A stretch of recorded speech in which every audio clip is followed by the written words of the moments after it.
WWL-TV's Eyewitness News begins with breaking news.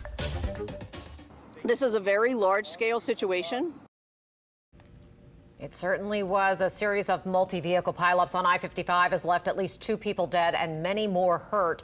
Right now, first responders are still working to get vehicles and people off of that bridge. And we do have some new photos of the crash site tonight from State Police showing the 3 massive pileups that happened on Interstate 55. The crashes started right about 9 o'clock tonight, and tonight I-55 is still closed as crews try to clean up all the damaged vehicles and debris. Now, they're also going to have to inspect the elevated interstate, that is to make sure that it wasn't damaged by the cars that caught on fire. We start tonight with Lily Cummings. She joins us now live from the scene of one of the pileups. Katie, Charisse, Louisiana State Police are leading this investigation. They've been out here all day, as well as other agencies, trying to clear this bridge. I have to say it looks much better than it did earlier today. They've worked hard to get people and vehicles off of it. Now, troopers say they do not know exactly how many vehicles were involved, but as you can imagine, the bridge was very busy as this happened during that morning rush hour. And of course, the causeway was closed as well due to fog. Now, we spoke to one family that spent most of the day stuck on this bridge. Bailey Scott and her dad left Mandeville early Monday morning to catch a flight at Armstrong International. The causeway was closed due to fog. And so I was like, all right, Dad, we need to go the other way so I can make my flight. So they took I-55. You couldn't see 5 to 10 yards in front of you because of this fog. And then out of nowhere, this big FedEx truck is in front of us, and he had to swerve out the way.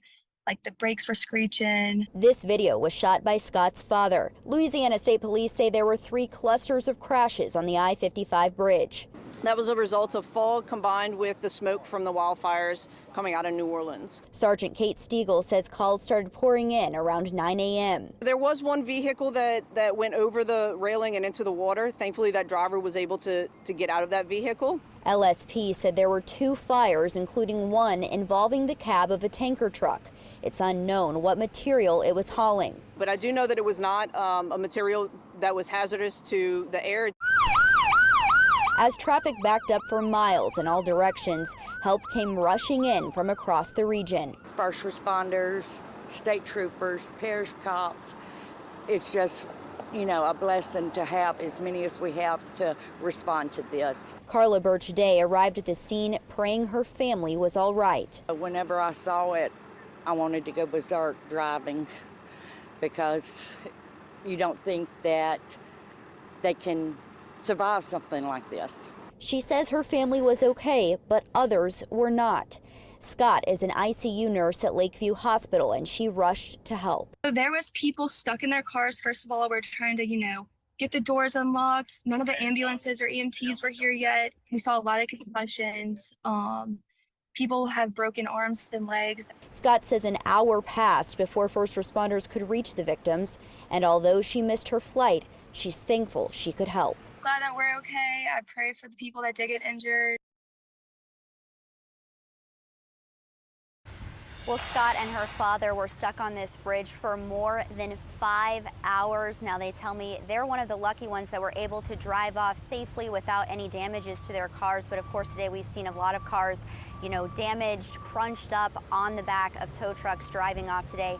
Now, DOTD does say that the bridge behind me will be closed until further notice. Again, they need to make those bridge inspections, as you mentioned earlier, before they can reopen it. Reporting live, Lily Cummings, Eyewitness News. All right, so definitely find a new route tomorrow. Thank you, Lily. And that thick fog is expected to be an issue again tomorrow. This time of year, fog is more likely. When the wind is right and the fog combines with smoke from those wildfires that we have been seeing, it gets even worse, becoming something known really as a super fog. Chief Meteorologist Chris Franklin explains why that makes such a dangerous combination. And Chris, how long could it continue? This is going to be an issue probably for the rest of the week and into the weekend, at least the fog, and with the continued wildfires, it is always going to be an issue.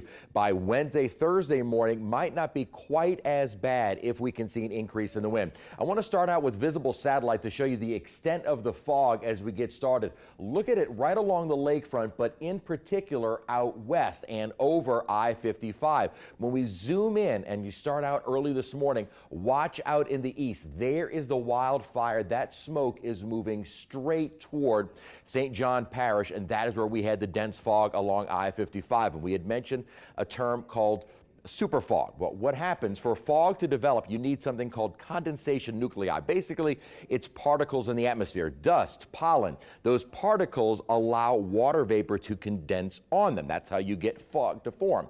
Now, in smoke, you get far more of those particles, and so with more particles, the fog tends to be far denser, and usually visibilities are limited to down to about 10 feet within what is considered a super fog. That will be the issue because of the ongoing fires for the next several mornings. What might help us out is an increase in wind for Wednesday and Thursday morning. We'll talk more about that and when we could finally see some changes coming in a few minutes.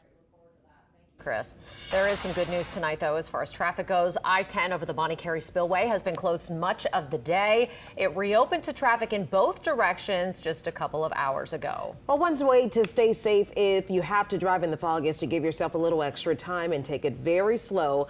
You can actually get ticketed for driving the speed limit in thick fog. That's because speed limits are for ideal conditions, and obviously heavy fog is not an ideal condition. Now, you should also have your headlights on. Don't expect the automatic settings to do that for you. So if the fog is thick, make sure to switch your headlights to on. And before you hit the road, you can check the 511 app from Louisiana State Police for the latest roadway conditions. You can also call 511 from the cell phone for details.